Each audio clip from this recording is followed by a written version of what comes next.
आज हम आपको freaks of nature movie explain करेंगे जो 2015 में रिलीज हुई। इस मूवी में हम एक टाउन को देखते हैं। इस टाउन में 3 मुख्तलिफ स्पीशीज रह रही थी, यानी कि ह्यूमन, ज़ॉम्बीज और वेम्पायर। सबसे टॉप पर वेम्पायर्स थे, जिनके लिए टाउन में काफी सुख था। वो काफी खुशी से जिंदगी गुजार रहे थे, जैसे कि इन्हें पेट भरने के लिए ब्लड के कैंस मिला करते थे ताकि ये इंसानों को ना मारें। दूसरे नंबर पे थे इंसान, जिनको इन दोनों स्पीशीज से बहुत खतरा था।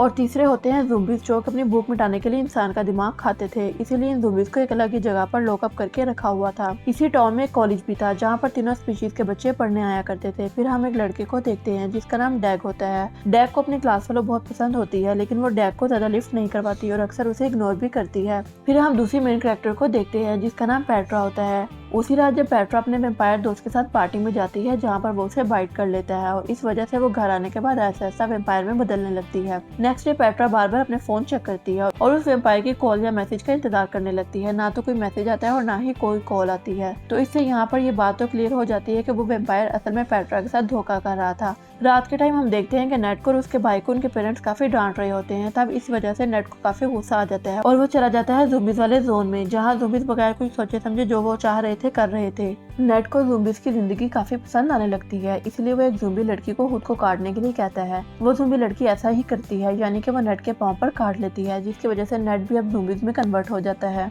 और अचानक कहीं बाहर से इनके टाउन में एलियंस आ जाते हैं। नेक्स्ट डे इंसानों की मीटिंग होती है, जिसमें इन्हें लगता है कि एलियंस को वेम्पायर ने यहाँ पर बुलाया है ताकि वो एलियंस हमें मार दें, खत्म कर दें। और दूसरी तरफ वेम्पायर्स की भी मीटिंग हो रही होती है, जहाँ पर उन्हें ऐसा लगता है कि इंसानों ने एलियंस को यहाँ बुलाया है। उधर ज़ॉम्बीज को ऐसा लगता है कि इन दोनों स्पीशीज ने ही एलियन को यहाँ इन्वाइट किया है ताकि ज़ॉम्बीज को मार सके, ज़ॉम्बीज का खात्मा हो सके। इसलिए ये तीनों स्पीशीज ही एक दूसरे पर हमला करने के लिए आती है। हलचल मच जाती है, कहीं पर आग लग रही थी तो कहीं पर ब्लास्ट हो रहे थे। पुलिस की गाड़ी तक यहाँ पर जल रही थी, लेकिन ऊपर से एलियंस बड़े सुकून से ये सब कुछ देख रहे थे। इसके बीच में हम डैग की फ्रेंड को देखते हैं, जहाँ वो डैग को उसके साथ कहीं पर चलने के लिए कहती है। इसीलिए डैग उसे अपने घर पर लेकर आता है, लेकिन वहाँ पर भी वैम्पायर्स का हमला हो जाता है, जहाँ पर वो वैम्पायर इन दोनों को देख लेता है और उनके पीछे पड़ जाता है। फिर वो दोनों अपनी जान बचाने के लिए वहाँ से भागने लगते हैं। उन्हें एक घर नजर आता है जिसके अंदर वो दोनों चले जाते हैं। उस घर में ज़ॉम्बीज की मीटिंग चल रही थी। वो खतरनाक ज़ॉम्बीज इन पर हमला करने के लिए उनकी तरफ बढ़ते हैं, लेकिन तभी चारों तरफ से ज़ॉम्बीज पर वैम्पायर्स का हमला हो जाता है,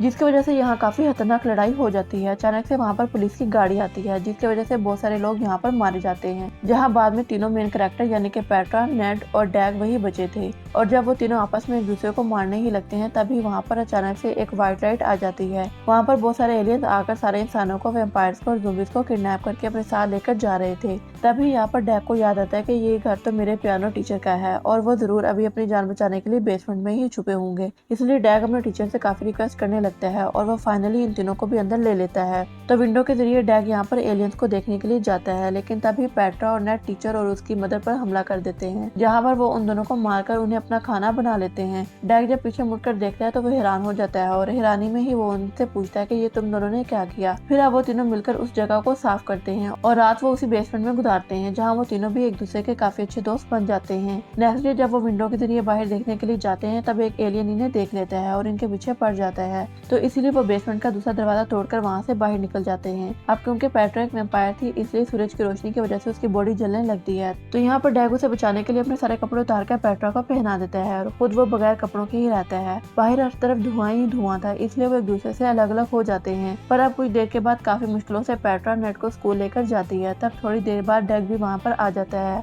जहाँ वो उन दोनों को हैरान होकर बताता है कि मैं एलियन के बीच में से निकल कर आया हूँ, लेकिन एलियंस ने मुझ पर हमला ही नहीं किया। लेकिन तब नेट जो पूरी तरह से ज़ॉम्बी बन चुका था, लेकिन इसके बावजूद भी वो अभी भी काफी स्मार्ट, काफी समझदार था। और वो उसे कहते हैं कि एलियन सिर्फ आर्टिफिशियल और केमिकल से बनी हुई चीजों को ही देख सकते हैं, यानी कि वो इंसानों को उनके कपड़ों की वजह से ही पकड़ रहे थे। अब क्योंकि तुमने कपड़े नहीं पहने थे, इसलिए वो तुम्हें देख नहीं पाए। उन लोगों को पता चलता है कि ये जगह भी उनके लिए सेफ नहीं, इसलिए वो तीनों भी डैग के घर जाने के लिए निकलते हैं ताकि वो डैग के पेरेंट्स को देख सकें कि वो जिंदा भी हैं या नहीं। लेकिन घर जाने पर इन्हें डैग के पेरेंट्स कहीं नजर नहीं आते, इसी वजह से डैग काफी परेशान हो जाता है। वो तीनों एलियन से बचने के लिए कॉटन के केमिकल फ्री कपड़े पहनकर बैठ जाते हैं और तभी एक एलियन यहाँ पर आ जाता है और पता नहीं कैसे, लेकिन वो नेट को पकड़ने लगता है। ये देखकर पेट्रा उस एलियन के टेंटेकल्स के टुकड़े करने लगती है, लेकिन वो एलियन नेट को लेकर वहाँ से गायब हो जाता है। जिसके बाद अब वो दोनों घर पर अकेले बैठे होते हैं। फिर थोड़ी देर बाद नेड अचानक से कहीं से वापस आ जाता है। वो उन दोनों को बताता है कि मुझे बचाने के लिए शायद तुम दोनों ने उस एलियन को मार दिया था, जिस वजह से मैं उनकी मेन जगह पर नहीं पहुंच पाया और शहर के बीच में ही कहीं पर गिर गया था और वहीं से मैं यहाँ पर वापस आया हूँ। और ये भी बताया कि असल में वो एलियंस यहाँ पर एक केमिकल की तलाश में आए हैं और ये केमिकल हमें हमारे कोच की मेट फैक्ट्री में मिल सकता है, क्योंकि हमारा कोच इस केमिकल को इस्तेमाल करके घोड़े के टिश्यूज को बदलकर चिकन जैसा टेस्ट ला रहा था और घोड़े के टिश्यूज को हम चिकन समझकर सैंडविच में खा रहे थे इतने सालों से।